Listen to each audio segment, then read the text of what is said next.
Hi, and welcome to show number 7 of the El Cafecito Travel Talks, a podcast where people share travel stories and adventures. First of all, I want to thank everyone who's been listening to our previous shows and encourage you once again to subscribe so that you'll have all the updates, the new shows, as soon as they come in. Send us an email with your feedbacks to elcafecitotraveltalks@gmail.com. If you have not done so already, don't forget to check out our Facebook site with the written travel stories. And if you're someone who likes to write, we're looking for some people to submit us some more stories. As I'd mentioned before, the shows have been previously recorded here at the Hostel El Cafecito, where we cordially invite you to stop by when you're in Cuenca, Ecuador, or if you're in Quito, you could stop by our sister location. For today's show, I have a couple with me, Josh and Rachel, who are biking to the southern tip of Argentina. So please get yourself a cup of tea or a coffee and enjoy the show. We got married 2 years ago, and in my wedding vows, I vowed to ride with him on the motorcycle to Argentina. When did it start? It was just something I said, and I think it sounded cool, and I did want to do it, but it was still not a reality at all for me until Rachel said she'd go, because it was like I was getting older. I couldn't figure out where that was going to actually fit into my life, because I had a career. Were some influences, books, and watching Long Way Round with Ewan McGregor, who rode his motorcycle with his friend for long distances, Motorcycle Diaries, and then also Zen and the Art of Motorcycle Maintenance had a big impact on my life, just in terms of kind of questioning the rules and the logic of how I'd set my life up. So I was 18 or 19 when I bought my first motorcycle, and then I've kind of had one ever since. Really loved riding motorcycles. So how many times had you been on the bike before we left? 3 times. 3 times. Yeah.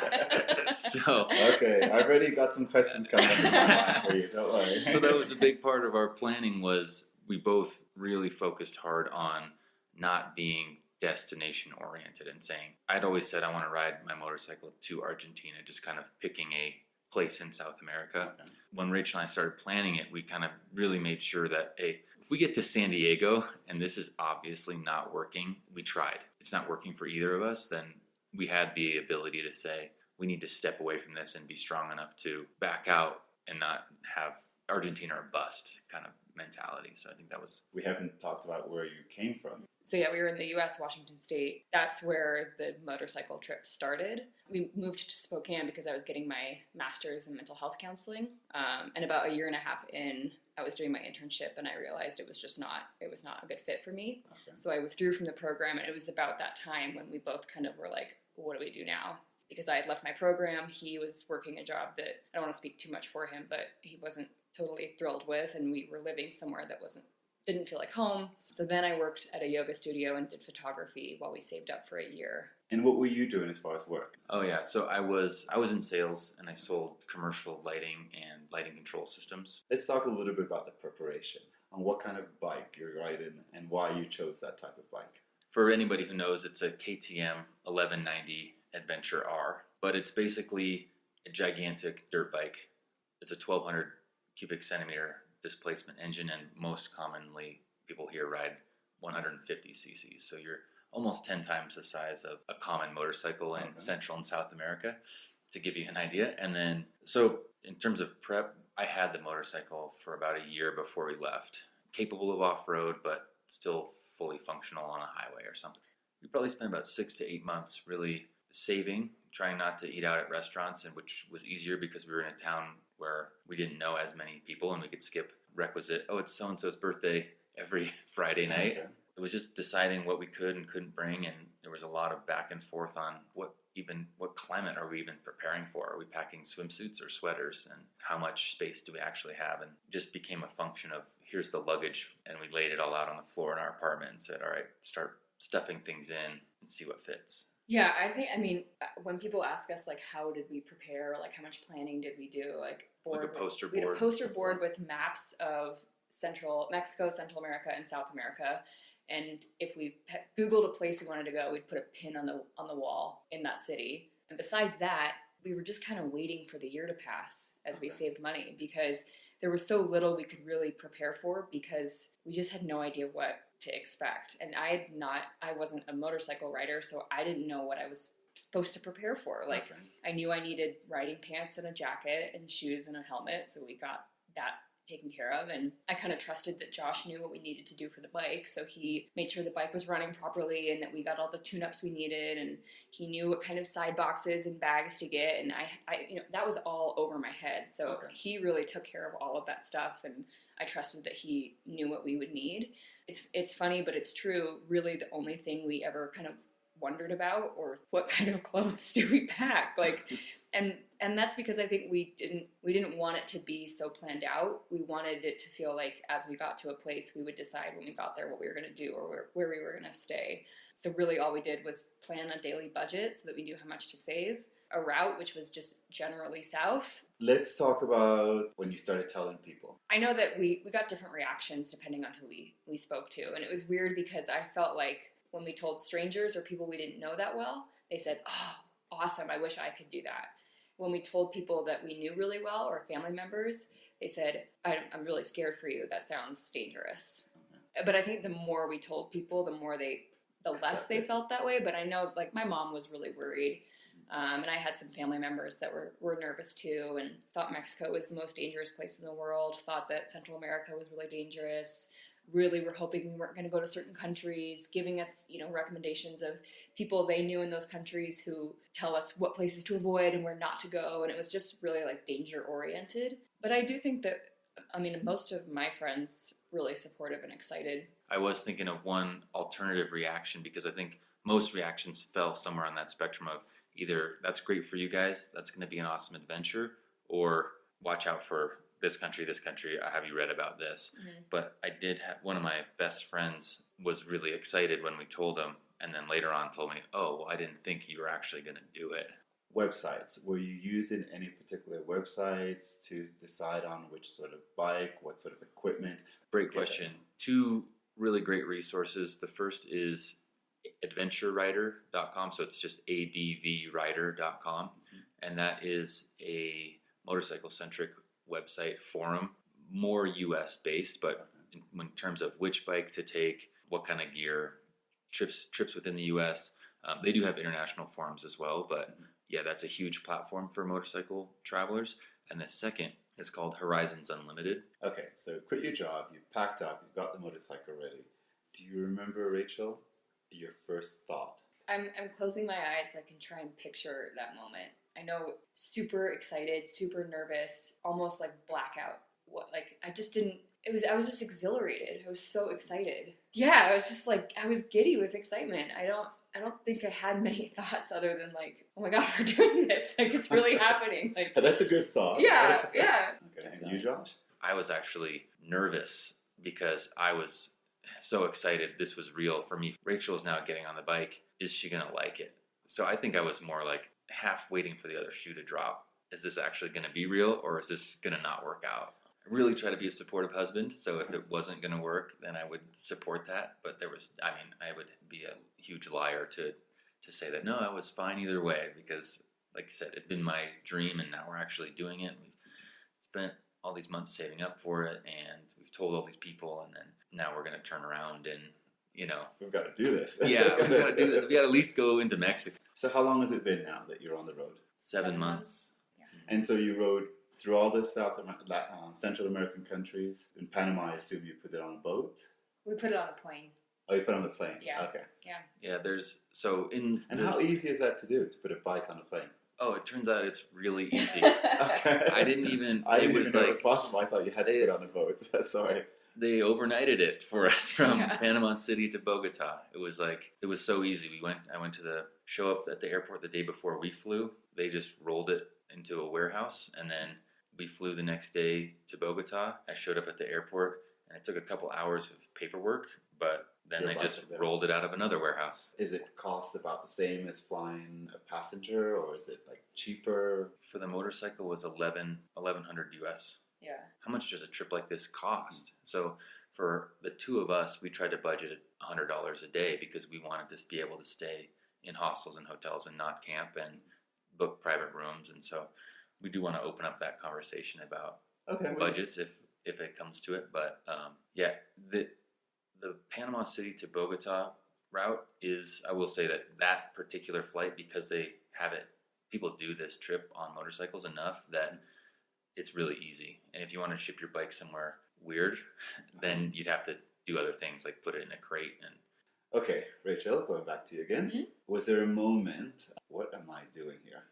Yeah, I had Yeah. several of those. Okay. I struggled a lot, I think in Mexico and Central America, mostly with the weather.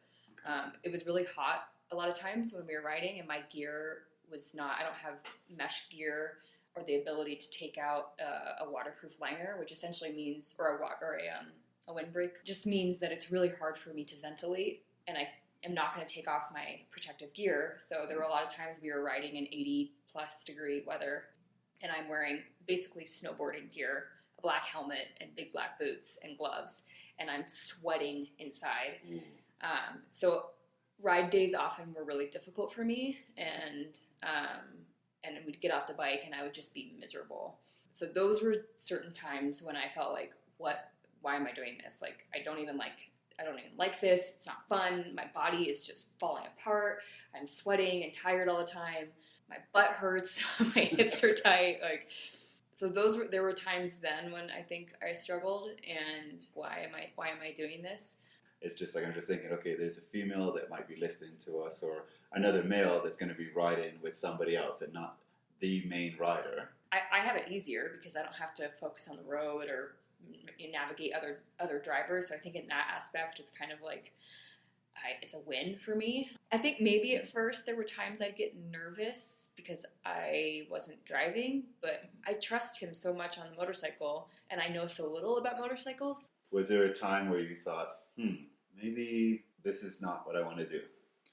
yeah, I think I can think of not distinct times, but two things. The first was I early on realized, this isn't the trip that I really envisioned, because my motorcycle trips to that point had been with a close buddy of mine, and we went out in the woods and camped, and it was dirty and grimy, and you just made it as hard on yourself as possible, basically. And then that felt good because you made it through.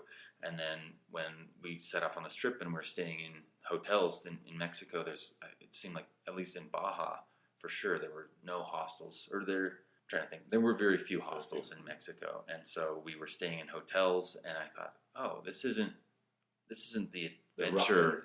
And everyone said it's going to be this adventure, and it has been, but in a completely different way than I had envisioned it. So I think at the very beginning, I was like kind of grappling with, this wasn't the dream. This is like just traveling. We happen to be riding a motorcycle, and it's been cool to like let that be okay and grow into a whole new. This is what this trip is, and it's awesome in its own right. The second time is anytime we start rushing through cities, and we'll go, or we say, okay, we want to get to this cool city we've read about. That's a long distance, so we're going to ride 3-4 days back to back to back, and we're both tired, and we're not really seeing anything, and we're then on the third day we're kind of just waking up somewhere, and I'm going, what? And so we've really done I think a good job on.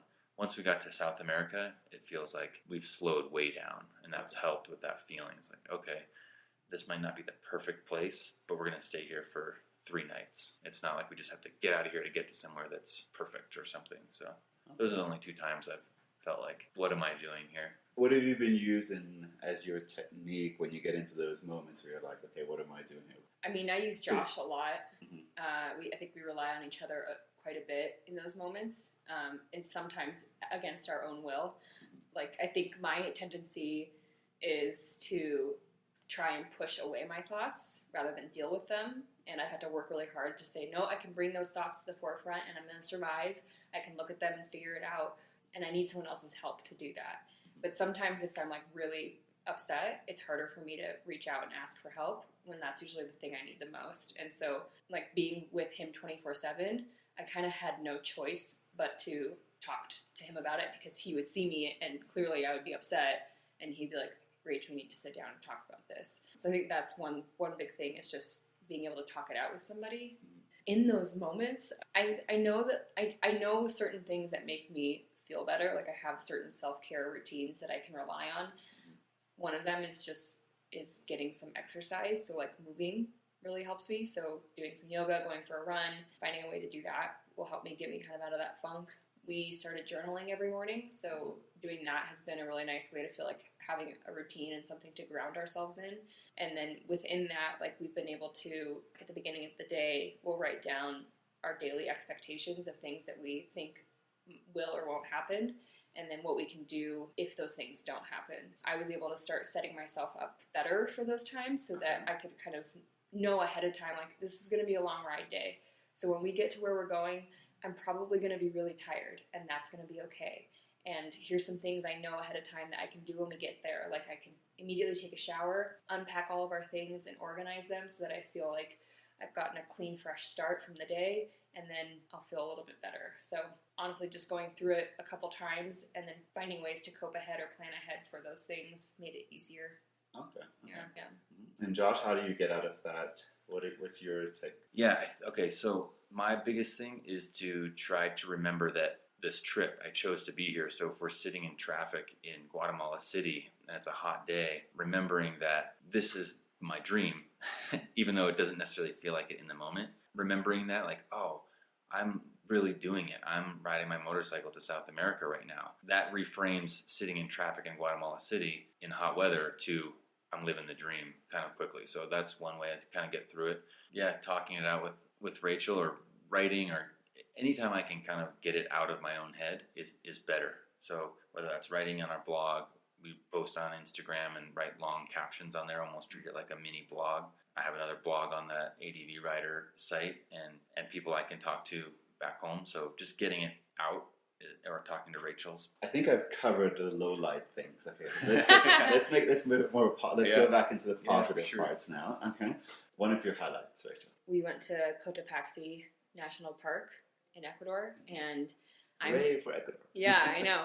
I've loved Ecuador, but I'm kind of like a mountain junkie. Like, I don't know what it is, but if I see mountains with snowy peaks, I just like, I feel like I'm in my place. Like, I just love it. And we stayed overnight at some little bed and breakfast. We were the only people staying there in a town that is not set up for travelers or backpackers. So we were like the only little gringos traveling in this one little town. And we rode our motorcycle out to the park, parked it at the entrance. And then we were told by the guy that worked at our hotel that we could hitchhike through the park, and that lots of people did it and it was really safe. So we showed up at the park with that plan of we'll walk and try and hitchhike, and we both got a ride immediately, but we had to split cars because the families were in two separate cars, and they only had one empty seat in each car. So I was in a car with an Ecuadorian family that didn't speak English. Josh was in a car behind me with the guy's brother and some other people. So I'm sitting in this car, and there's a guy driving the car. His wife's in the front with a little girl on her lap, and then there's two little girls squished next to me in the car,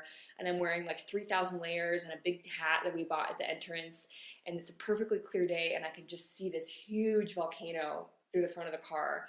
And I'm speaking in broken Spanish to this family, and I just like had that moment of like, this is why I'm doing this. Like, this is it. And we just spent the whole day walking through the park with this just gigantic volcano right there. Wow. And it was unbelievable. It was just like one of the best days. One of your wow moments. The first thing, well, for any potential riders who are out there listening, the riding once you get to South America, starting in Colombia, gets 10,000 times better in terms of actual motorcycle riding terrain. What do you mean by that? Once you get to Colombia, you're in the mountains and the roads are twisty, and then you're going up 3,000 feet of elevation and down 3,000 feet of elevation and twisting around, and it's just so green and I don't know, and lush. And then Ecuador, the mountains are similarly large, and this absolute scenery that you get coming into the mountains and on a motorcycle. Motorcycling is all about turning the bike. So the twistier the road, more or less, the more fun and more active it is. The moment I thought of actually is in Central America, and for me, and that was when we crossed the Panama Canal, and I actually started crying in my helmet, because Rachel's like, we're disconnected, I'm in my own space, and I had that, like, even though I'm still in Panama, I'm not in South America yet, it was for the first time, and it was totally unexpected. I had no, like, the Panama Canal is going to be a big deal to me. It was just, I was overcome and overwhelmed by this feeling of, oh my God, I said I want to do something big in my life. I considered it a big thing, and I accomplished it. I made it to South America, kind of, because that was the physical split between, North and South, or Central and South America, and so now I made it. I did it. Like Okay. I made it to South America. So yeah, that was definitely a big highlight for me. So what are the future thoughts? What's next? I think, I mean, we've always, this whole trip, we've pointed towards the tip of South America, and that's always kind of where the bike is headed. But we take things one day at a time. Right now, we're in Cuenca, and we don't know what city we're going to go to next. But we know that we're heading south. So we know we're going to go to Peru. We know we're going to go to Chile. We don't know if we're going to do like Chile, Bolivia, and then Argentina, or what's going to happen there because it's not completely linear. But we know we're heading south. After that, we've thrown around a lot of different ideas, but I think we're both still kind of waiting until we get closer to that point before we set anything in stone. He's thrown around the idea of actually going back up to Brazil instead of ending in Argentina. Short term, I don't know where we're going after Cuenca. Mid-term, we're going to get to Argentina. And then long term, that becomes very unknown, and hopefully I can keep it that way for a little bit longer. Somebody's sitting there. I'm going back to Rachel again because I've been using you first. You know, there's another female, another person is sitting there right now listening to us, and she's thinking, is this for me? Or maybe she's just so different, so out there. Do you have any thoughts that you might want to share with that person? I guess I would say, like, I think if you're sitting and listening to us wondering if this is something you should do, I think the question maybe you can ask is it something you want to do? And if it is, then you can absolutely do it. I think sometimes, I know for us, like, people will say to us, like, oh, well, you're living the dream. And, well, we might be living our dream and some people's dream, but people want different things in life. And it's okay. Like, it's okay to want something totally different. And it's also okay to want the exact same thing as somebody else. And I think the most important thing is just, like, really listening to what you want and paying attention to that and being courageous enough to say, this is what I want to do. And I'm gonna try and do it. That's what I would say. Nice advice. Josh. Motorcycle travel has been such an amazing way to see new places and countries, and it really forces you to see all of it. Whereas I've been to Mexico several times, I had no idea how big Mexico was, and we saw, there's still, plenty of places we haven't seen, but you are present on the motorcycle. You know if it's hot, you know if it's cold or raining, you know, like, if it's windy or if it smells really good or super terrible outside of some towns. And so and you go through places you just never would get to. Highly recommend it if it's at all interested. People are all interested. Secondly, I think the lessons that I've learned are, number one, it's easier to do the things you want to do than you think it is. I have all these rules and logic things baked in that, whether it's society or my parents or my upbringing, that said, like, well, if you do this, that means X. And I just would encourage anybody to question, like, any rule, any way you think that, well, that's just how the world works, like, just try to question where you picked that up, because there are people out there who don't believe that, and maybe they are onto something. Or I know I had countless rules baked in, and just for an example, if that doesn't make any sense to people, we have a ton of stuff on our motorcycle. Like, you saw us bring it into the hostel at El Cafecito. So we have clothes that are normal clothes. And you're not looking, like, people would be surprised. I'd be surprised if you told me, oh, I just came in on a motorbike based on the way you're dressed. Yeah. And we hear that all the time. It's specifically Rachel, because she's much more stylish than I am, but it's, well, you don't look like travelers. We've heard that the whole trip. And it's like, that's a false choice, that if you're going to travel, especially by a motorcycle, you should look dirty and ragged. And it's like, we have space for clothes and we stay in hostels that have showers. So if we look dirty and ragged, that's a distinct choice. You can do it. Don't listen to the rules, I guess. So that's the three. Okay, I like that. Definitely a pleasure having a chat with you guys. Thanks, Tony. You too. Yeah, absolutely. Thank you for listening. Hope you enjoyed the show. And please don't forget to subscribe. If you're interested in contacting Josh or Rachel for any additional questions, their contact information are in the show notes. So I'd like to give a special thanks once again to my editor, Marshall Donnelly, for his work that he's been doing on all the previous podcasts, and invite each and every one of you, when you're in Cuenca, to please stop by either the hostel or the cafe on the same plaza with vegetarian and vegan options. For now, all the best, and please stay safe.